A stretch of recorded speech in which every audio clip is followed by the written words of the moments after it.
গল্পের আসর বাই অগ্নিলা চ্যানেলে আপনাদের সবাইকে স্বাগত জানাচ্ছি। আপনারা শুনছেন সত্যজিৎ রায়ের লেখা সোনার কেল্লা। আজ এর তৃতীয় পর্ব। ডক্টর হাজরার সঙ্গে সঙ্গে আমরাও ঘর থেকে বেরোলাম। সন্ধ্যা হয়ে গেছে।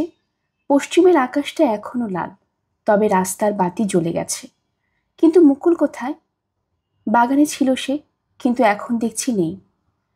ডক্টর হাজরা চট করে একবার নিজের ঘরে খুঁজে ব্যস্তভাবে বেরিয়ে এলেন। ছেলেটা গেল কোথায় বলে? ভদ্রলোক বারান্দা থেকে বাইরে নামলেন। আমরা তার পিছন পিছন গেলাম বাগানে। বাগানে যে নেই সেই ছেলে, তাতে কোনো সন্দেহ নেই। মুকুল! ডক্টর হাজরা ডাক দিলেন। মুকুল! ও আপনার ডাক শুনেছে, ফেলুদা বলল। ও আসছে। আবছা অন্ধকারে দেখলাম মুকুল রাস্তা থেকে গেট দিয়ে ঢুকলো, আর সেই সঙ্গেই দেখলাম উল্টো দিকের ফুটপাত দিয়ে একটা লোক দ্রুত হেঁটে পূব দিকের নতুন প্যালেসের দিকটায় চলে গেল।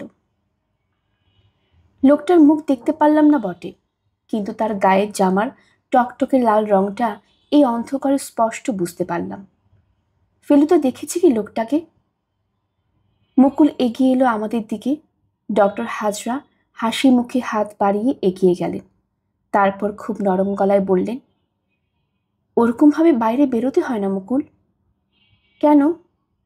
মুকুল ঠান্ডা গলায় জিজ্ঞেস করল। অচেনা জায়গা, কত রকম দুষ্টু লোক আছে এখানে। আমি তো চিনি। কাকে চিনো? মুকুল হাত বাড়িয়ে রাস্তার দিকে দেখালো। ওই যে লোকটা এসেছিল। হেমাঙ্গ বাবু মুকুলের কাঁধে হাত দিয়ে ফেলুদার দিকে তাকিয়ে বললেন, দ্যাটস দ্য ট্রাবল। কাকে যে সত্যি করে চেনে আর কাকে যে পূর্ব জন্মে চিনত তা বলা মুশকিল। লক্ষ্য করলাম মুকুলের হাতে কি জানি একটা কাগজের টুকরো চকচক করছে। ফেলুদাও দেখেছিল সেটা। বলল, তোমার হাতের কাগজটা একবার দেখব? মুকুল কাগজটা দিল। একটা 2 ইঞ্চি লম্বা, 1/2 ইঞ্চি চওড়া সোনালি রাংতা। এটা কোথায় পেলে মুকুল? ফেলুদা জিজ্ঞেস করল। এইখানে, বলে মুকুল ঘাসের দিকে আঙ্গুল দেখালো। এটা আমি রাখতে পারি? ফেলুদা জিজ্ঞেস করল। না, ওটা আমি পেয়েছি। সেই একই সুর, একই ঠান্ডা গলার স্বর। অজ্ঞতা ফেলুদা কাগজটা ফেরত দিয়ে দিল। ডক্টর হাজরা বললেন, চলো মুকুল, ঘরে যাই। হাত মুখ ধুয়ে তারপর খেতে যাব আমরা। চলি মিস্টার মিত্তির, কাল ঠিক 7:30টায় আর্লি ব্রেকফাস্ট করে বেরোচ্ছি আমরা। খেতে যাবার আগেই ফেলুদা সুধীর বাবুকে পৌঁছো খবর আর মুকুলের খবর দিয়ে একটা পোস্টকার্ড লিখে দিয়েছিল। স্নান টান সেরে যখন ডাইনিং রুমে পৌঁছেছি, ততক্ষণে ডক্টর হাজরা আর মুকুল ঘরে চলে গেছেন। মন্দার বাবুকে দেখলাম উল্টো দিকের কোনায় সেই অবাঙালি ভদ্রলোকের সঙ্গে বসে পুডিং খাচ্ছেন। আমাদের স্যুপ আসতে আসতে তারা উঠে পড়লেন।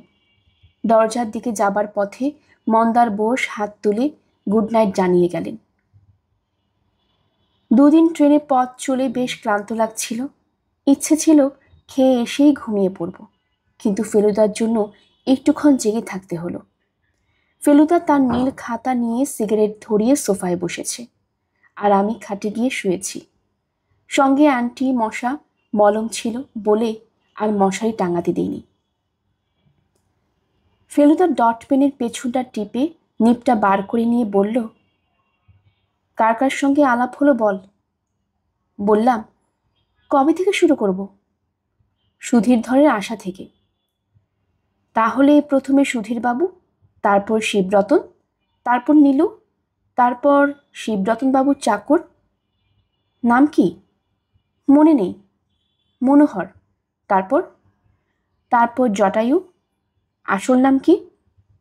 লালমোহন। পদবী? পদবী পদবী গাঙ্গুলি। গুড। ফেলুদা লিখে চলেছে, আমিও বলে চললাম। তারপর সেই লাল জামা পরা লোকটা। আলাপ হয়েছিল তার সঙ্গে? না, তা হয়নি। ঠিক আছে, নেক্সট। মন্দার বোস। আর তার সঙ্গে যে লোকটা ছিল, আর মুকুলধর, ডক্টর ফেলুদা। আমার চিৎকারে ফেলুদার কথা থেমে গেল। আমার চোখ পড়েছে ফেলুদার বিছানার উপর। কি যেন একটা বিশ্রী জিনিস বালিশের তলা থেকে বেরোতে চেষ্টা করছে। আমি সেদিকে আঙ্গুল দেখালাম। ফেলুদা তড়াক করে লাফিয়ে উঠে এসে বালিশটাকে সরিয়ে ফেলতেই একটা কাকড়া বিছে বেরিয়ে পড়ল। ফেলুদা বিছানার চাদরটা ধরে একটা ঝটকা টান দিয়ে বিছিটাকে মাটিতে ফেলে দিয়ে চটি দিয়ে 3টে প্রচণ্ড চাপড় মেরে সেটাকে সাবার করল। তারপর একটা খবরের কাগজের টুকরো ছিঁড়ে নিয়ে থ্যাতলানো বিছেটাকে তার মধ্যে তুলে বাথরুমে গিয়ে পেছনের দরজাটা খুলে কাগজটাকে পুটলি পাকিয়ে বাইরে ফেলে দিল। তারপর ফিরে এসে বলল, জমাদারের আসার কাজটা দরজা খোলা ছিল, তাই বেটা ঢুকতে পেরেছে। নে, তুই এবার ঘুমিয়ে পড়, কাল ভোরে উঠা আছে। আমার কিন্তু মোটেই অতটা নিশ্চিন্ত লাগছিল না। আমার মনে হচ্ছিল, না থাক, যদি আমার টেলিপ্যাথির জোর থাকে তাহলে হয়তো বিপদের কথা বেশি ভাবলেই বিপদ এসে পড়বে। তার চেয়ে ঘুমানোর চেষ্টা করে দেখি। পরদিন সকালে উঠে দাঁত টাত মেজে যে ঘর থেকে বেরিয়েছি, অমনি একটা চেনা গলায় শুনলাম, গুড মর্নিং। বুঝলাম জটায়ু হাজির। ফেলুদা আগেই বারান্দায় বেরিয়ে বেতের চেয়ারে বসে চায়ের অপেক্ষা করছিল। লালমোহন বাবু চোখ গোল গোল করে বললেন, ওহ, কি থ্রিলিং জায়গা মশাই, full of powerful suspicious characters. আপনি অক্ষত আছেন তো? ফেলুদা জিজ্ঞেস করল। কি বলছেন মশাই, এখানে এসে দারুণ ফিট লাগছে। আজ আমাদের লজের ম্যানেজারকে পাঞ্জায় চ্যালেঞ্জ করেছিলাম, ভদ্রলোক রাজি হলেন না। তারপরে এগিয়ে এসে ফিসফিস করে বললেন, আমার কাছে একটি অস্ত্র আছে সুটকেসে। গুলতি? ফেলুদা জিজ্ঞেস করল। নো স্যার, একটি নেপালি ভোজালি, খাস কাঠমান্ডুর জিনিস। কেউ অ্যাটাক করলে জয় মা বলে চালিয়ে দেব পেটের মধ্যে, তারপর যা থাকে কপালে। অনেক দিনের শখ, একটা ওয়েপনের কালেকশন করব, বুঝেছেন? আমার আবার হাসি পেল, কিন্তু ক্রমেই সংযম অভ্যেস হয়ে আসছে, তাই সামনে গেলাম। লালমোহন বাবু ফেলুদার পাশে চেয়ারে বসে বললেন, আজকে প্ল্যান কি আমাদের? ফোর্ট দেখতে যাচ্ছেন না? ফেলুদা বলল, যাচ্ছি বটে, তবে এখানে নয়, বিকানির। হঠাৎ আগে ভাগে বিকানির? কি ব্যাপার? সঙ্গী পাওয়া গেছে, গাড়ি যাচ্ছে একটা। বারান্দার পশ্চিম দিক থেকে আরেকটা গুড মর্নিং শোনা গেল। গ্লোব ট্রটার আসছেন। ঘুম ভালো হলো? লালমোহন বাবু দেখলাম মন্দার বোদের মিলিটারি গোফ আর জাদ্রেল চেহারার দিকে বেশ প্রশংসা দৃষ্টিতে দেখছেন। ফেলুদা দুজনে আলাপ করিয়ে দিলেন। আরে বাস, গ্লোব ট্রটার? লালমোহন বাবুর চোখ ছানা বড়া। আপনাকে তো তাহলে কাল্টিভেট করতে হচ্ছে মশাই। অনেক লোমহর্ষক অভিজ্ঞতা আছে নিশ্চয়ই আপনার। কোনো রকমটা চাই আপনার? মন্দার বোস হেসে বললেন, এক ক্যানিবলের হাড়িতে সেদ্ধ হওয়াটাই বাদ ছিল, বাকি প্রায় সব রকমই হয়েছে। মুকুল যে কখন বারান্দায় এসে দাঁড়িয়েছে তা টেরই পাইনি। এখন দেখলাম সে চুপচাপ একধারে দাঁড়িয়ে বাগানের দিকে তাকিয়ে রয়েছে। এবার ডক্টর হাজরাও তৈরি হয়ে বেরিয়ে এলেন। তার এক কাঁধে একটা ফ্লাস্ক, আরেকটা একটা বাইনোকুলার, আর গলায় ঝুলছে একটা ক্যামেরা। বললেন, প্রায় 4.5 ঘন্টার পথ, আপনাদের ফ্লাস্ক থাকলে সঙ্গে নিয়ে নেবেন, পথে কি পাওয়া যাবে ঠিক নেই। আমি হোটেলে বলে দিয়েছি 4টে প্র্যাঙ্কড লাঞ্চ দিয়ে দিবে। মন্দার বোস বললেন, কোথায় চলেন আপনারা সব? বিকানিরের কথা শুনে ভদ্রলোক মেতে উঠলেন। যাওয়াই যদি হয় তাহলে সব একসঙ্গে গেলেই হয়। দি আইডিয়া, বললেন জটায়ু। ডক্টর হাজরা একটু কাচুমাচু ভাব করে বললেন, সব শুদ্ধ তাহলে কজন যাচ্ছি আমরা? মন্দার বোস বললেন, এক গাড়িতে সবাই যাওয়ার প্রশ্নই ওঠে না। I will arrange for another taxi. আমার সঙ্গে মিস্টার মাহেশ্বরীও যাবেন বোধ হয়। আপনি যাবেন কি? লালমোহন বাবুকে জিজ্ঞেস করলেন ডক্টর হাজরা। গেলে শেয়ারে যাব, কারোর সঙ্গে চাপতে রাজি নই। আপনারা 4 জন একটাতে যান, আমি মিস্টার গ্লোব ট্রটারের সঙ্গে আছি। বুঝলাম, ভদ্রলোক মন্দার বাবুর কাছ থেকে গল্প শুনে ওর প্লটের স্টক বাড়াতে চাচ্ছেন। অলরেডি উনি কম করে 25খানা অ্যাডভেঞ্চার উপন্যাস লিখেছেন। ভালোই হলো, এক গাড়িতে 5 জন হলে একটু বেশি ঠাসাঠাসি হতো। মন্দারবাবু ম্যানেজারকে বলে আরেকটা ট্যাক্সির বন্দোবস্ত করে ফেললেন। লালমোহন বাবু নিউ বম্বে লজে তৈরি হতে চলে গেলেন। যাবার সময় বলে গেলেন, আমাকে কাইন্ডলি পিক আপ করে নেবেন, আমি হাফ অ্যান আওয়ারের মধ্যে রেডি হয়ে থাকছি। আগেই বলে রাখি, বিকানেরের কেল্লাও মুকুল একবার দেখে বাতিল করে দিয়েছিল, কিন্তু সেটাই আজকের দিনে আসল ঘটনা নয়। আসল ঘটনা ঘটল দেবীকুণ্ডে, আর সেটা থেকে বুঝতে পারলাম যে আমরা সত্যিই দুর্ধর্ষ দুশ্মনের পাল্লায় পড়েছি। বিকানির যাবার পথে বিশেষ কিছু ঘটেনি। কেবল মাইল 60 যাবার পর একটা বেদের দলকে দেখতে পেলাম রাস্তার ধারে সংসার পেতে বসেছে। মুকুল গাড়ি থামাতে বলে তাদের মধ্যে কিছুক্ষণ ঘোরাঘুরি করে এসে বলল যে তাদের চেনে। এরপরে ফেলুদার সঙ্গে ডক্টর হাজরার কিছু কথাবার্তা হয়েছিল মুকুলকে নিয়ে, সেটা এখানে বলে রাখি। এই সব কথা মুকুল ড্রাইভারের পাশে বসে শুনতে পেয়েছিল কিনা জানি না, কিন্তু পেলেও তার হাবভাবে সেটা কিছুই বোঝা যায়নি। ফেলুদা বলল, আচ্ছা ডক্টর হাজরা, মুকুল তার পূর্বজন্মের কী কী ঘটনা বা জিনিসের কথা বলে সেটা একবার বলবেন? হাজরা বললেন, যে জিনিসটার কথা বারবারই বলে সেটা হচ্ছে সোনার কেল্লা। সেই কেল্লার কাছেই নাকি ওর বড় ছিল। সেই বাড়ির মেঝের তলায় নাকি ধনরত্ন পোতা ছিল। যেরকমভাবে বলে তাতে মনে হয় যে এই ধনরত্ন লুকিয়ে রাখার ব্যাপারটা ওর সামনেই ঘটেছিল। এছাড়া যুদ্ধের কথা বলে, বলে অনেক হাতি, অনেক ঘোড়া, সেপাই, কামান, ভীষণ শব্দ, ভীষণ চিৎকার। আর বলে উটের কথা, উটের পিঠে সে চড়েছে। আর ময়ূরে নাকি ওর হাতে ঠোকর মেরেছিল, রক্ত বার করে দিয়েছিল। আর বলে বালির কথা, বালি দেখলেই কীরকম চঞ্চল হয়ে উঠেছে সেটা লক্ষ্য করেননি? বিকানের পৌঁছলাম 11:15। শহরে পৌঁছবার কিছু আগে থেকে রাস্তা ক্রমে চড়াই উঠেছে। এই চড়াইয়ের উপরেই পাঁচিল দিয়ে ঘেরা শহর, আর শহরের মধ্যে সবচেয়ে চোখে পড়ার মতো জিনিস হচ্ছে লালচে রঙের পাথরের তৈরি প্রকাণ্ড দুর্গ। আমাদের গাড়ি একেবারে সোজা দুর্গের দিকে নিয়ে যাওয়া হলো। লক্ষ্য করলাম যতই কাছে যাচ্ছি ততই যেন দুর্গটাকে আরও বড় বলে মনে হচ্ছে। বাবা ঠিকই বলেছিলেন, রাজপুতরা যে দারুণ শক্তিশালী জাত ছিল সেটা তাদের দুর্গের চেহারা দেখলেই বোঝা যায়। দুর্গের গেটের সামনে গিয়ে ট্যাক্সি থামার সঙ্গে সঙ্গেই মুকুল বলে উঠল, এখানে কেন থামলে? ডক্টর হাজরা বললেন, কেল্লাটাকে চিনতে পারছো মুকুল? মুকুল গম্ভীর গলায় বলল, না, এটা বিচ্ছিরি কেল্লা, এটা সোনার কেল্লা না। আমরা সবাই গাড়ি থেকে নেমে বাইরে দাঁড়িয়েছিলাম। মুকুলের কথাটা শেষ হবার সঙ্গে সঙ্গেই কোত্থেকে জানি একটা কর্কশ আওয়াজ শোনা গেল, আর তৎক্ষণাৎ মুকুল দৌড়ে এসে ডক্টর হাজরাকে দুহাতে জড়িয়ে ধরল।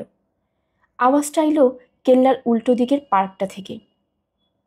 ফেলুদা বলল, ময়ূরীর ডাক, এরকম আগেও হয়েছে কি? ডক্টর হাজরা মুকুলের মাথায় হাত বুলোতে বুলোতে বললেন, কাল যোধপুরেই হয়েছিল। হি কান্ট স্ট্যান্ড পিকক্স। মুকুল দেখলাম ফ্যাকাশে হয়ে গেছে। সে আবার সেই গম্ভীর অথচ মিষ্টি গলায় বলল, এখানে থাকবো না। ডক্টর হাজরা ফেলুদাকে উদ্দেশ্য করে বললেন, আমি বরং গাড়িটা নিয়ে এখানকার সার্কিট হাউসে গিয়ে অপেক্ষা করছি।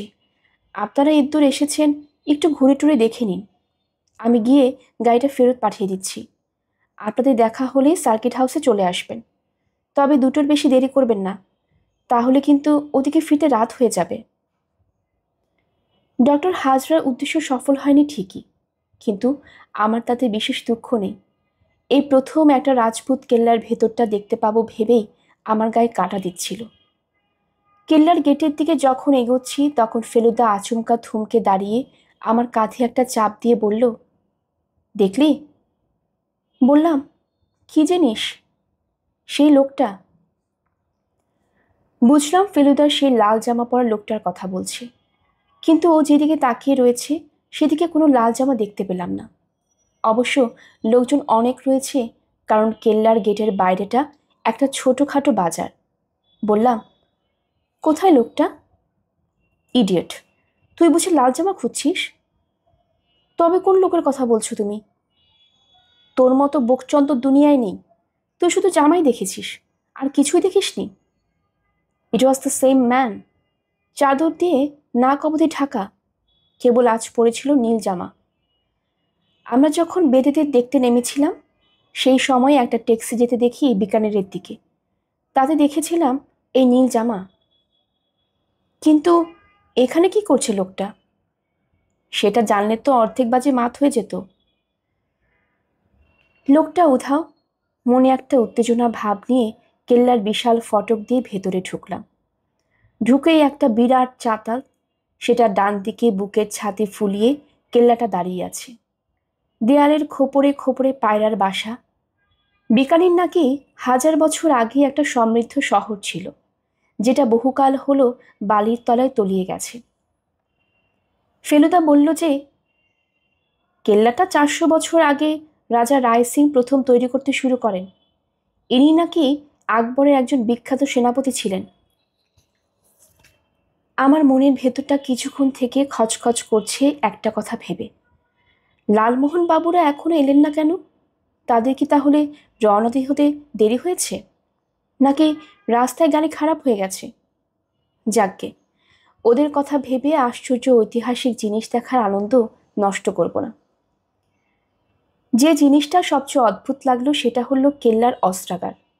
এখানে যে শুধু অস্ত্রই রয়েছে তা নয়, আশ্চর্য সুন্দর একটা রূপোর সিংহাসনও রয়েছে, যার নাম আলম আম্বালি। এটা নাকি মোগল বাদশাহদের উপহার।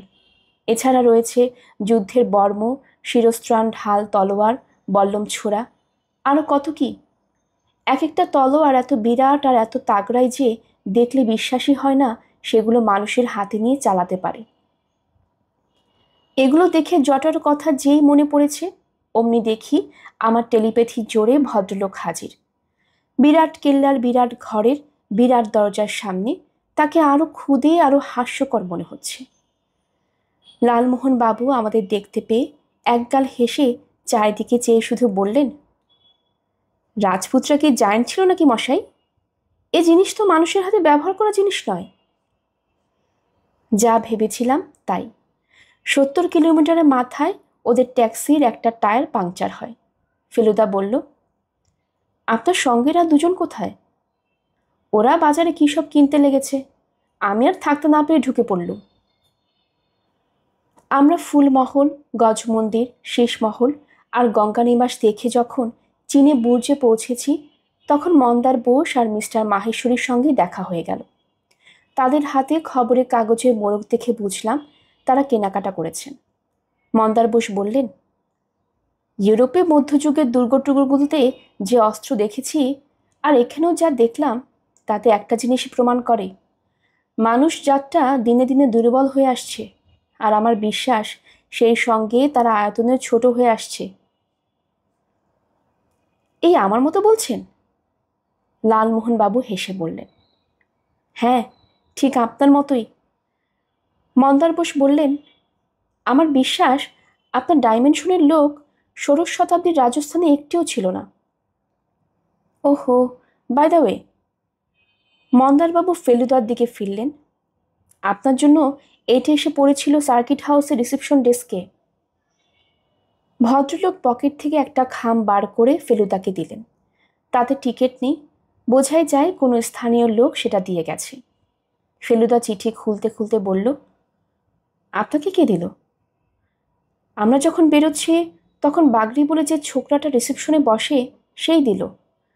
বললে কে কখন রেখে গেছে জানে না। ফেলুদা এক্সকিউজ মি বলে চিঠিটা পড়ে আবার খামে পুরে পকেটে রেখে দিল। তাতে কি লেখা আছে কিছুই বুঝতে পারলাম না, জিজ্ঞেসও করতে পারলাম না। আরও আধ ঘন্টা ঘোরার পর ফেলুদা ঘড়ি দেখে বলল, এবার সার্কিট হাউস যেতে হয়। কেল্লাটা ছেড়ে যেতে ইচ্ছে করছিল না, কিন্তু উপায় নেই। কেল্লার বাইরে দুটো ট্যাক্সি দাঁড়িয়ে রয়েছে। ঠিক হলো যে এবার আমরা একসঙ্গেই ফিরব। যখন ট্যাক্সিতে উঠছি তখন ড্রাইভার বলল, ডক্টর হাজরা নাকি সার্কিট হাউসে যাননি। ও যে লড়কি থা, ও নাকি বলেছে সার্কিট হাউসে যাবে না। তবে কোথায় গেছে ওরা? ফেলুদা জিজ্ঞেস করল। তাতে ড্রাইভার বলল, ওরা গেছে দেবীকুণ্ডে। সেটা আবার কি জায়গা? ফেলুদা বলল, ওখানে নাকি রাজপুত যোদ্ধাদের স্মৃতিস্তম্ভ আছে।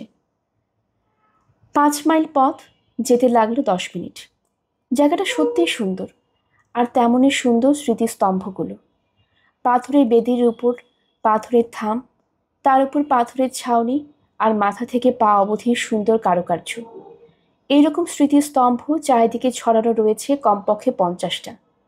সমস্ত জায়গাটা গাছপালায় ভর্তি। সেই সব গাছে টিয়ার দল জটলা করছে। এই গাছ থেকে ও গাছ ফুরুত ফুরুত করে উড়ে বেড়াচ্ছে আর ট্যাঁ ট্যাঁ করে ডাকছে। এত টিয়া একসঙ্গে আমি কখনো দেখিনি। কিন্তু ডক্টর হাজরা কোথায়? আর কোথায় বা মুকুল? লালমোহন বাবুর দিকে চেয়ে দেখি উনি উসখুস করছেন। বললেন, very suspicious and mysterious. Doctor Hazra? মন্দার বোস হঠাৎ এক হাঁক দিয়ে উঠলেন। তার ভারী গলার চিৎকারে এক ঝাঁক টিয়া উড়ে পালালো, কিন্তু ডাকের কোনো সাড়া পাওয়া গেল না। আমরা কজনে খুঁজতে আরম্ভ করে দিলাম। স্মৃতিস্তম্ভে স্মৃতিস্তম্ভে জায়গাটা প্রায় একটা গোলকধাঁধার মতো হয়ে রয়েছে। তারই মধ্যে ঘুরতে ঘুরতে ফেলুদাকে দেখলাম ঘাস থেকে একটা দেশলার বাক্স কুড়িয়ে নিয়ে পকেটে পুরল। শেষকালে কিন্তু লালমোহন বাবুই আবিষ্কার করলেন ডক্টর হাজরাকে। তার চিৎকার শুনে আমরা দৌড়ে গিয়ে দেখি একটা আম গাছের ছায়ায় শ্যাওলা ধরা বেদির সামনে মুখ আর হাত পেছন দিকে বাঁধা অবস্থায় মাটিতে কুঁকড়ে পড়ে আছেন ডক্টর হাজরা। তার মুখ দিয়ে একটা অদ্ভুত অসহায় গোগো শব্দ বেরোচ্ছে। ফেলুদা হুমড়ি খেয়ে ভদ্রলোকের উপর পড়ে তার হাতের বাঁধন আর মুখের গ্যাগ খুলে দিল। দেখে মনে হলো যেটা দিয়ে বাঁধা হয়েছে সেটা একটা পাগড়ি থেকে ছেঁড়া কাপড়। মন্দার বোস বললেন, ব্যাপার কি মশাই, এমন দশা হলো কি করে? সৌভাগ্যক্রমে ডক্টর হাজরা জখম হননি। তিনি মাটিতে ঘাসের উপরে বসে কিছুক্ষণ হাঁপালেন। তারপর বললেন, মুকুল বলল সার্কিট হাউসে যাবে না। অজ্ঞতা গাড়ি করে ঘুরতে লাগলাম। এখানে এসে তার জায়গাটা ভালো লেগে গেল। বলল, এগুলো ছত্রী, এগুলো আমি জানি, আমি নেব দেখব। নামলাম। ও এদিক ওদিক ঘুরছিল। আমি একটু গাছের ছায়া দাঁড়িয়েছিলাম। এমন সময় পেছন থেকে আক্রমণ। হাত দিয়ে মুখটা চেপে মাটিতে উপর করে ফেলে হাঁটুটা দিয়ে মাথাটা চেপে রেখে হাত দুটো পেছনে বেঁধে ফেলল। তারপর মুখে ব্যান্ডেজ। মুকুল কোথায়? ফেলুদা জিজ্ঞেস করল। তার গলার স্বরে উৎকণ্ঠা। জানি না, একটা গাড়ির আওয়াজ পেয়েছিলাম বটে, আমাকে বাঁধবার কিছুক্ষণ পরেই। লোকটার চেহারাটা দেখেননি? ফেলুদা প্রশ্ন করল। ডক্টর হাজরা মাথা নাড়লেন। তবে স্ট্রাগলের সময় তার পোশাকের একটা আন্দাজ পেয়েছিলাম। স্থানীয় লোকের পোশাক, প্যান্ট শার্ট নয়। দেয়ার হি ইজ, হঠাৎ চেঁচিয়ে উঠলেন মন্দার বোস। অবাক হয়ে দেখলাম একটা ছত্রির পাশ থেকে মুকুল আপন মনে ঘাস চিবুতে চিবুতে আমাদের দিকে এগিয়ে আসছে। ডক্টর হাজরা একটা হাঁপ ছাড়া শব্দ করে থ্যাংক গড বলে মুকুলের দিকে এগিয়ে গেল। কোথায় গিয়েছিলে মুকুল? কোনো উত্তর নেই। কোথায় ছিলে তুমি এতক্ষণ? ওইটার পিছনে মুকুল আঙ্গুল দিয়ে একটা ছত্রির দিকে দেখালো। ওরকম বাড়ি আমি দেখেছি। ফেলুদা বলল, যে লোকটা এসেছিল তাকে তুমি দেখেছিলে? কোন লোকটা? ডক্টর হাজরা বললেন, ওর দেখার কথা নয়। এখানে এসেই ও দৌড়ে এক্সপ্লোর করতে চলে গেছে। বিকানিরে এসে এইরকম যে একটা কিছু ঘটতে পারে সেটাও ভাবিনি, তাই আমি ওর জন্য চিন্তা করিনি। তা সত্ত্বেও ফেলুদা আবার প্রশ্ন করল, তুমি দেখোনি লোকটাকে, যে ডক্টর হাজরা হাত মুখ বাঁধল? আমি সোনার কেল্লা দেখব। বুঝলাম মুকুলকে কোনো প্রশ্ন করা বৃথা। ফেলুদা হঠাৎ বলল, আর টাইম ওয়েস্ট করে লাভ নেই। একদিক দিয়ে ভালোই যে মুকুল আপনার সঙ্গে বা আপনার কাছাকাছি ছিল না। থাকলে হয়তো তাকে নিয়ে উধাও হতো লোকটা। যদি সে লোক যোধপুর ফিরে গিয়ে থাকে, তাহলে যথেষ্ট স্পিডে গাড়ি চালালে হয়তো এখনও তাকে ধরা যাবে। 2 মিনিটের মধ্যে আমরা গাড়িতে উঠে রওনা হয়ে গেলাম। লালমোহন বাবু এবার আমাদের সঙ্গে এলেন। বললেন, ও লোকগুলো বড্ড ড্রিঙ্ক করে, আমার আবার মদের গন্ধ সহ্য হয় না। পাঞ্জাবি ড্রাইভার হরমিত সিং 60 মাইল পর্যন্ত স্পিড তুলল গাড়িতে। এক জায়গার রাস্তার মাঝখানে একটা ঘুঘু বসেছিল, সেটা উড়ে পালাতে গিয়ে আমাদের গাড়ির উইন্ডস্ক্রিনে ধাক্কা খেয়ে মরে গেল। আমি আর মুকুল সামনে বসেছিলাম। একবার পিছনে ফিরে দেখলাম লালমোহন বাবু, ফেলুদা আর ডক্টর হাজরার মাঝখানে কুকুরের চোখ বন্ধ করে বসে আছেন। তার মুখ ফ্যাকাশে হলেও ঠোঁটের কোণে একটা হাসি দেখে বুঝলাম তিনি অ্যাডভেঞ্চারের গন্ধ পেয়েছেন। হয়তো তার সামনের গল্পের প্লটও মাথায় এসে গেছে। শখানেক মাইল আসার পর বুঝতে পারলাম যে শয়তানের গাড়ি ধরতে পারার কোনো সম্ভাবনা নেই। সেই গাড়িটাও যে নতুন নয়, আর তাতেও যে স্পিড ওঠে না, এ কথা ভাবলে চলবে কেন? যোধপুর যখন পৌঁছলাম তখনই শহরের বাতি জ্বলে উঠেছে। ফেলুদা বলল, লালমোহন বাবু, আপনাকে নিউ বম্বে লজে নামিয়ে দেব তো? ভদ্রলোক মিহি গলায় বললেন, তা তো বটেই, আমার জিনিসপত্র তো সব সেখানেই রয়েছে, কিন্তু ভাবছিলাম খাওয়া দাওয়া করে যদি আপনাদের ওখানে, মানে, বেশ তো। ফেলুদা আশ্বাসের সুরে বলল, জিজ্ঞেস করে দেখব সার্কিট হাউসে ঘর খালি আছে কিনা। আপনি বরং 9টা নাগাদ একটা টেলিফোন করে জেনে নেবেন। আমি ভাবছি আজকের ঘটনার কথা। শক্ত লোকের পাল্লায় পড়েছি আমরা, সে কথা বেশ বুঝতে পারছি। এই লোকে কি সেই লাল জামা পরা লোক যে আজ বিকানের গিয়েছিল নীল জামা পরে? জানি না, এখন পর্যন্ত কিছুই বুঝতে পারছি না। আমার মনে হয় ফেলুদাও পারছে না। যদি পারত তাহলে ওর মুখের ভাবই অন্যরকম হয়ে যেত। একদিন ওর সঙ্গে থেকে আর ওর তদন্তের কায়দাটা দেখে আমি এটা খুব ভালো করে জেনেছি। সার্কিট হাউসে পৌঁছে যে যার ঘরের দিকে গেলাম। 3 নম্বরে ঢোকার আগে ফেলুদা ডক্টর হাজরাকে বলল, কিছু মনে করবেন না, আমি এই কাপড়টা আমার কাছে রাখছি। ডক্টর হাজরাকে যে কাপড়টা দিয়ে বাঁধা হয়েছিল সেটা ফেলুদার সঙ্গে নিয়ে নিয়েছিল। হাজরা বললেন, স্বচ্ছন্দে। তারপর ফেলুদার দিকে এগিয়ে এসে গলা নামিয়ে বললেন, বুঝতেই তো পারছেন প্রতোষবাবু, ব্যাপার গুরুতর। যেটা আশঙ্কা করা গিয়েছিল সেটাই হতে চলেছে। আমি কিন্তু এতটা গোলমাল হবে সেটা অনুমান করিনি। ফেলুদা বলল, আপনি ভাবছেন কেন? আমি তো রয়েছি। আপনি নির্ভয়ে নিজের কাজ চালিয়ে যান। আমার বিশ্বাস, আপনি যদি আজ দেবীকুণ্ডে না গিয়ে সার্কিট হাউসে যেতেন তাহলে আপনাকে এতটা নাজেহাল হতে হতো না। অবশ্য মুকুলকে যে কিডন্যাপ করতে পারেনি লোকটা, এটাই ভাগ্য। এবার থেকে আমাদের কাছাকাছি থাকবেন, তাহলে দুর্যোগের ভয়টা অনেক কমবে। ডক্টর হাজরা মুখ থেকে দুশ্চিন্তার ভাবটা গেল না। বললেন, আমি কিন্তু আমার নিজের জন্য ভাবছি না। বৈজ্ঞানিকদের গবেষণার ব্যাপারে অনেক রিস্ক নিতে হয়। ভাবছি আপনাদের দুজনের জন্য। আপনারা তো একেবারে বাইরের লোক। ফেলুদা একটু হেসে বলল, ধরে নিন আমিও একজন বৈজ্ঞানিক। আমিও গবেষণা করছি, আর সেই কারণেই আমিও রিস্ক নিচ্ছি। মুকুল এতক্ষণ বারান্দার এই মাথা থেকে ও মাথা পায়চারি করছিল। ডক্টর হাজরা এবার তাকে ডেকে নিয়ে আমাদের গুড নাইট জানিয়ে অন্যমনস্কভাবে তার ঘরে চলে গেলেন। আমরাও আমাদের ঘরে ঢুকলাম। বেয়ারাকে ডেকে ঠান্ডা কোকাকোলা আনতে বলে ফেলুদার সোফায় বসে পকেট থেকে সিগারেট আর লাইটার বার করে চিন্তিতভাবে সেগুলোকে টেবিলের উপর রাখল। তারপর অন্য পকেট থেকে বের করলো একটা দেশলাই, যেটা দেবীকুণ্ডে কুড়িয়ে পেয়েছিল। টেক্কা মার্কা দেশলাই, বাক্স খালি। সেটার দিকে কিছুক্ষণ তাকিয়ে থেকে বলল, এই যে রেলে আসতে এতগুলো স্টেশনে এতগুলো পান সিগারেটওয়ালাকে দেখলি, তাদের কারোর কাছে টেক্কা দেশলাই ছিল কিনা লক্ষ্য করেছিলি? আমি সত্যি কথাটা বললাম। না ফেলুদা, লক্ষ্য করিনি। ফেলুদা বলল, পশ্চিম অঞ্চলে কোনো দোকানে টেক্কা দেশলাই থাকার কথা নয়। রাজস্থানে টেক্কা বিক্রি হয় না। এই দেশলাই রাজস্থানের বাইরে থেকে আনা। তার মানে এটা সেই লাল জামা পরা লোকটার নয়? তোর প্রশ্নটা খুবই কাঁচা হলো। প্রথমত, রাজস্থানী পোশাক পরলেই একটা লোক রাজস্থানী হয় না, ওটা যে কেউ পরতে পারে। আর দ্বিতীয়ত, ওই লোক ছাড়াও আরও অনেকেই আজ দেবীকুণ্ডে গিয়ে কুকীর্তিটার করার সুযোগ পেয়েছে। তা তো বটেই, কিন্তু তাদের তো কাউকেই আমরা চিনি না, কাজেই ও নিয়ে ভেবে কী লাভ? এটাও খুব কাঁচা কথা হলো। মাথা খাটাতে শিখলি না এখনো তুই? লালমোহন, মন্দার বোস এবং মহেশ্বরী এরা কত দেরিতে কেল্লায় পৌঁছেছে সেটা ভেবে দেখ। তারপর ভেবে দেখ। বুঝেছি, সত্যিই তো, এটা তো আমার মাথাতেই আসেনি। ওদের আসতে প্রায় ৪৫ মিনিট দেরি হয়েছিল। লালমোহনবাবু বললেন গাড়ির টায়ার পাংচার হয়েছিল।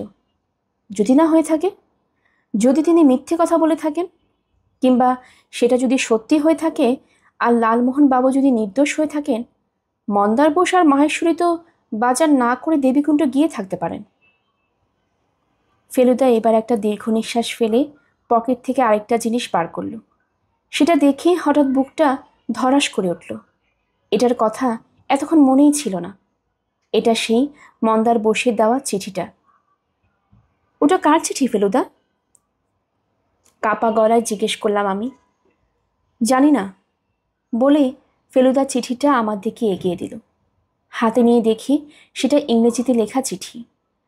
মাত্র একটা লাইন, বড় হাতের অক্ষরে ডট পেন দিয়ে লেখা, if you value your life, go back to Calcutta immediately. অর্থাৎ, তোমার জীবনের প্রতি যদি তোমার মায়া থাকে তাহলে এক্ষুনি কলকাতায় ফিরে যাও। আমার হাতে চিঠিটা কাঁপতে লাগলো। আমি চট করে সেটা টেবিলের উপর রেখে হাত দুটোকে কোলের উপর জড়ো করে নিজেকে স্টাডি করার চেষ্টা করলাম। কি করবে ফেলুদা? সিলিংয়ে ঘুরন্ত পাখাটার দিক থেকে দৃষ্টি না সরিয়ে ফেলুদা প্রায় আপন মনেই বলল, মাকড়সার জাল, জিওমেট্রি। এখন অন্ধকার দেখা যাচ্ছে না, রোদ উঠলে জালে আলো পড়বে, চিকচিক করবে, তখন ধরা পড়বে জালের নকশা। এখন শুধু আলোর অপেক্ষা। কাল মাঝ রাত্রিরে ঘুম ভেঙে গিয়েছিল একবার। তখন সময় কটা জানি না, দেখলাম ফেলুদা বেড সাইড ল্যাম্পটা জ্বালিয়ে তার নীল খাতায় কী যেন লিখছে। ও কত রাত পর্যন্ত কাজ করেছিল জানি না, কিন্তু সকাল 6:30টায় উঠে দেখলাম ও তার আগেই উঠে দাড়ি টাড়ি কামিয়ে রেডি।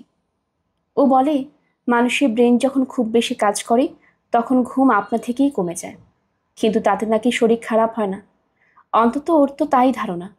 আর ওর শরীর গত 10 বছরে একদিনের জন্যও খারাপ হয়েছে বলে তো মনে পড়ে না। আমি জানতাম যে যোধপুরে এসেও ও যোগব্যায়াম বন্ধ করেনি। আজকেও জানি আমার ঘুম ভাঙার আগেই ওর সেই কাজটা সারা হয়ে গেছে। ডাইনিং রুমে ব্রেকফাস্ট খেতে গিয়ে সকলের সঙ্গেই দেখা হলো। লালমোহনবাবু কাল রাত্রেই সার্কিট হাউসে চলে এসেছিলেন। তিনি বারান্দার পশ্চিম অংশটাতে মন্দার বসে দুটো ঘর পড়েই রয়েছেন। ভদ্রলোক ডিমের অমলেট খেতে খেতে বললেন, তার নাকি চমৎকার একটা প্লট মাথায় এসেছে। ডক্টর হাজরা একদম মুষড়ে পড়েছেন। বললেন যে রাত্রে নাকি তার ভালো ঘুম হয়নি, একমাত্র মুকুলই দেখলাম নির্বিকার।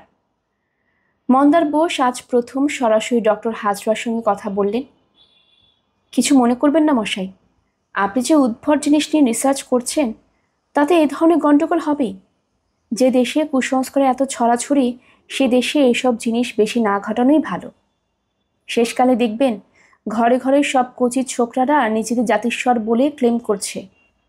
তলিয়ে দেখলে দেখবেন ব্যাপারটা আর কিছুই না, তাদের বাপেরা একটু পাবলিসিটি চাইছে বাস। তখন আপনি ঠেলা সামলাবেন কি করে? কটা ছেলেকে সঙ্গে নিয়ে বিদেশ বিভুঁয়ে চড়ে বেড়াবেন? ডক্টর হাজরা কোনো মন্তব্য করলেন না। লালমোহন বাবু ওর মুখের দিকে চাইলেন, কারণ জাতিস্বর ব্যাপারটা উনি এখনও কিছু জানেন না। ফেলুদা আগেই বলেছিল যে ব্রেকফাস্ট সেরে একটু বাজারের দিকে যাবে। আমি জানতাম সেটা নিশ্চয়ই শুধু শহর দেখার উদ্দেশ্যে নয়। 7:45টার সময় আমরা বেরিয়ে পড়লাম, 2জন নয় 3জন। লালমোহন বাবু আমাদের সঙ্গ নিলেন। আমি এর মধ্যে 2-1বার ভদ্রলোককে দুশ্মন হিসেবে কল্পনা করার চেষ্টা করেছিলাম, কিন্তু প্রতিবারই এত হাসি পেল যে বাধ্য হয়ে সেটা মন থেকে দূর করতে হলো। সার্কিট হাউসের দিকটা নিরিবিলি আর খোলামেলা হলেও শহরটা গিজগিজে। প্রায় সব জায়গা থেকে পুরনো পাঁচিলটা দেখা যায়। সেই পাঁচিলের গায়ে দোকানের শাড়ি, টাঙ্গার লাইন, লোকে থাকবার বাড়ি, আরও কত কি। 500 বছর আগেকার শহরের চিহ্ন আজকের শহরের সঙ্গে মিশে একাকার হয়ে গেছে। আমরা এই দোকান সেই দোকান দেখতে দেখতে হেঁটে চলেছি। ফেলুদা কিছু একটা খুঁজছে, সেটা বুঝতে পারলাম, কিন্তু সেটা যে কি সেটা বুঝলাম না। লালমোহন বাবু হঠাৎ জিজ্ঞেস করলেন, হাজরা কিসের ডাক্তার বলুন তো? আজ আবার টেবিলে মিস্টার ট্রটার কিসব বলছিলেন। ফেলুদা বলল, হাজরা একজন প্যারাসাইকোলজিস্ট। প্যারাসাইকোলজিস্ট? লালমোহন বাবুর ভ্রু কুঁচকে গেল। সাইকোলজির আগে যে আবার প্যারা বসে সেটা তো জানতাম না মশাই। টাইফয়েডের আগে বসে সেটা জানি। তার মানে কি হাফ সাইকোলজি প্যারাটাইফয়েড যেমন হাফ টাইফয়েড?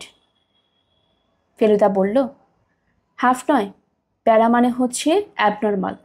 মনস্তত্ত্ব ব্যাপারটাই এমনই ধোয়াটে, তার মধ্যেও আবার যে দিকটা বেশি ধোয়াটে সেটা প্যারাসাইকোলজির আন্ডারে পড়ে। আর জাতিস্বরের কথা কি যেন বলছিলেন? মুকুল ইসে জাতিস্বর, অন্তত তাই বলা হয় তাকে। লালমোহন বাবুর মুখ হা হয়ে গেল। আপনি প্লটের অনেক খোরাক পাবেন। ফেলুদা বলল, ছেলেটি পূর্বজন্মে দেখা একটা সোনার কেল্লার কথা বলে, আর সে নাকি একটা বাড়িতে থাকতো যার মাটিতে গুপ্তধন পোতা ছিল। আমরা কি সেই সবের খোঁজে যাচ্ছি নাকি মশাই? লালমোহন বাবুর গলা ঘড়ঘড়ে হয়ে গেছে। আপনি যাচ্ছেন কিনা জানি না, তবে আমরা যাচ্ছি। লালমোহন বাবু রাস্তার মাঝখানে 2 হাত দিয়ে খপ করে ফেলুদার হাত ধরে ফেলল। মশাই, chance of A life time, আমায় ফেলে ফস করে কোথাও চলে যাবেন না, এটাই আমার রিকোয়েস্ট। এরপরে কোথায় যাব এখনো কিছু ঠিক হয়নি। লালমোহন বাবু কি জানি ভেবে বললেন, মিস্টার ট্রটার কি আপনাদের সঙ্গে যাবেন নাকি? কেন, আপনার আপত্তি আছে? লোকটা পাওয়ারফুলি সাসপিশিয়াস। রাস্তার একধারে একটা জুতোওয়ালা বসেছে, তার চারিদিকে ঘিরে নাগরাজ ছড়াছড়ি। এখানকার লোকেরা এই ধরনের নাগরাই পরে। ফেলুদা জুতোগুলোর সামনে দাঁড়ালো। পাওয়ারফুল তো জানি, সাসপিশিয়াস কেন? ফেলুদা জিজ্ঞেস করল। কাল গাড়িতে যেতে যেতে খুব বাগতাল্লা মারছিল, বলে ট্যাঙ্গানিকায় নাকি নেকড়ে মেরেছে নিজে বন্দুক দিয়ে, অথচ আমি জানি যে সারা আফ্রিকার কোনো তল্লাটে নেকড়ে জানোয়ারটা নেই। মার্টিন জনসনের বই পড়েছি আমি, আমার কাছে ধাপ্পা। আপনি কি বললেন? কি আর বলবো, ফস করে মুখের ওপর তো লায়ার বলা যায় না। দুজনের মাঝখানে স্যান্ডউইচ হয়ে বসে আছি। আর লোকটার ছাদে দেখেছেন তো, কমপক্ষে 45 ইঞ্চেস। আর রাস্তার দুধারে দেখছি ইয়া মনসার ঝপড়া। কন্ট্রাক্টিং করলুম, আর অমনি কোলপাজা করে তুলে নিয়ে যদি ওই একটার ঝোপড়ার পেছনে ফেলে দিয়ে চলে যায়। ইন নো টাইম মশাই শকুনি স্কোয়াড্রন এসে ল্যান্ড করে ফিস্টেজ লাগিয়ে দেবে। আপনার পাশে কটা শকুনের পেট ভরবে বলুন তো? ফেলুদা ইতিমধ্যে পায়ের স্যান্ডেল খুলে নাগরা পরে পায়চারি শুরু করে দিয়েছে। লালমোহন বাবু বললেন, ভেরি পাওয়ারফুল শুজ, কিনেছেন নাকি? একটা পরি দেখুন না, ফেলুদা বলল। ভদ্রলোকের পায়ের মাপের মতো ছোট জুতো অবশ্য দোকানে ছিল না, তাও তার মধ্যে যে জোরটা ছিল সবচেয়ে ছোট, সেটা পরে তিনি প্রায় আঁতকে উঠলেন। এটা গঞ্জারের চামড়া মশাই, এ তো গন্ডা ছাড়া আর কারো পায়ে স্যুট করবে না। তাহলে ধরে নিন রাজস্থানের 90% লোক আসলে গন্ডার। দুজনেই নাগরা খুলে যে যা জুতো পরে নিল।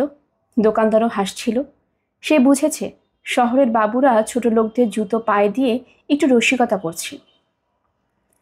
আমরা এগিয়ে চললাম। একটা পানের দোকান থেকে বেদম জোরে রেডিওতে ফিল্মের গান আওয়াজ বেরোচ্ছে। মনে পড়ে গেল কলকাতার পুজো প্যান্ডেলের কথা। এখানে পুজো নেই, আছে 10-এর, কিন্তু তার এখনও অনেক দেরি। আরও কিছু দূর এগিয়ে ফেলুদা একটা পাথরের তৈরি জিনিসের দোকানের সামনে দাঁড়িয়ে গেল। দোকানটার চেহারা বেশ ভদ্র, নাম সোলাঙ্কি স্টোর্স। বাইরে কাচের জানালার পেছনে সুন্দর সুন্দর পাথরের ঘটি, বাটি, গেলাস, পাত্র সাজানো রয়েছে। ফেলুদা এক দৃষ্টি সেগুলোর দিকে চেয়ে আছে। দোকানদার দরজার মুখটাতে এগিয়ে এসে আমাদের ভেতরে আসতে অনুরোধ করল। ফেলুদা জানলার দিকে দেখিয়ে বলল, ওই বাটিটা একবার দেখতে পারি? দোকানদার জানালার বাটিটা না বার করে ভেতরে একটা আলমারি থেকে ঠিক সেই রকম একটা বাটি বার করে দিল। সুন্দর হলদে রঙের পাথরের বাটি। আগে কখনো এরকম জিনিস দেখেছি বলে মনে পড়ে না। এটা কি এখানকার তৈরি? ফেলুদা জিজ্ঞেস করল। দোকানদার বলল, রাজস্থানেরই জিনিস, তবে যোধপুরের নয়। তবে কোথাকার? জয়সলমীর। এই হলদে পাথর শুধু ওখানেই পাওয়া যায়। I C. জয়সলমীর নামটা আমি আবছা শুনেছি। জায়গাটা যে রাজস্থানের ঠিক কোনখানে সেটা আমার জানা ছিল না। ফেলুদা বাটিটা কিনে নিল। 9:30 নাগাদ টাঙ্গা ঝাঁকুনি খেয়ে সকালের ডিম রুটি হজম করে আমরা সার্কিট হাউসে ফিরলাম।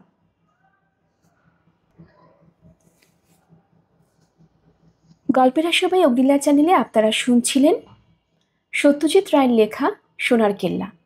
আসছিল এর 3য় পর্ব। আপনারা যারা নতুন আমাদের চ্যানেল শুনছেন, কাইন্ডলি চ্যানেলটি সাবস্ক্রাইব করে নেবেন। আশেপাশে যারা আছেন তাদের সবাইকে সাবস্ক্রাইব করতে বলবেন। আশা করছি আমাদের চ্যানেলের গল্পগুলো আপনাদের সবার কাছে ভালো লাগবে।